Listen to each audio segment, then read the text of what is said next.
Why I'm torn over getting rid of F1 sprint races. News has come out recently that F1 sprint races may well be getting the chop after concerns around costs as we move steadily closer to those wonderful 5 lights going out in Bahrain in a couple of months' time. The initial plan was to ramp up the sprint races to 6 this year, with the overall feeling from F1 that they were a success and need to be increased. I'm not sure they did their market research on Twitter, as I feel as though fans were incredibly divided when it comes to sprint races. That includes me too. On one hand, I think it's great that Formula 1 are trying new things and looking to spice up the format a little and not be set in their archaic ways of old.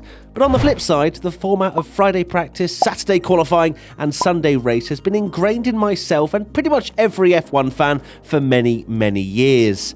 And I really don't want the holy grail of Sunday race day to be affected at all. So was Sunday race day affected last year? I would say a little. The Saturday race gave us a teaser into what we may see on Sunday in terms of race pace and so on, but when we arrived at the actual race day on Sunday, I wasn't sat thinking, oh god, this whole race is ruined because of what I saw yesterday. For me, the main problem was that qualifying was on Friday. Now, I'm incredibly lucky to be able to class watching qualifying as part of my work, but I completely empathise with a lot of F1 fans who simply cannot tune in due to being at work, having other commitments during a week, and so on.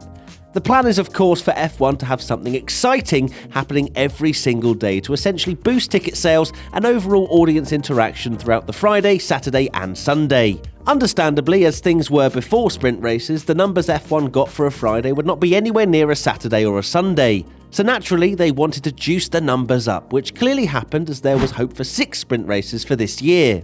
6 sprint races though, that's getting into the territory, for me at least, of too many. I would much rather them be scrapped altogether than go all the way up to 6, to be honest. I think one of the main things I liked about them was that it was a shiny new toy that we got to play with 3 times a year. It didn't feel like it would hugely affect the championship, and for me at least, I was open to F1 trying something new, and by the end of the season I felt as though, hey, if you fancy 3 a year, crack on.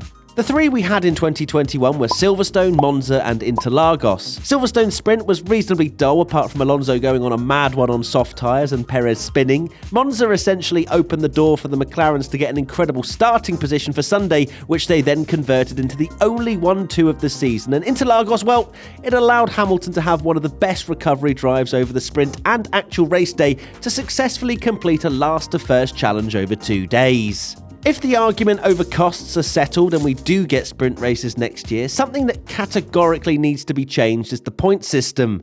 They really need to be a bit more generous, in my opinion. Right now it's 3 for first, 2 for second and 1 for third, but I'm thinking it needs to be more in the region of 6 for P1, 4 for P2, 3 for P3, 2 for P4 and 1 for P5. Something like that, maybe even 8 for a victory and scale it down from there. The sprint races are held over 100 kilometres, which is around 1/3 distance, so why not divide it somewhere in that region?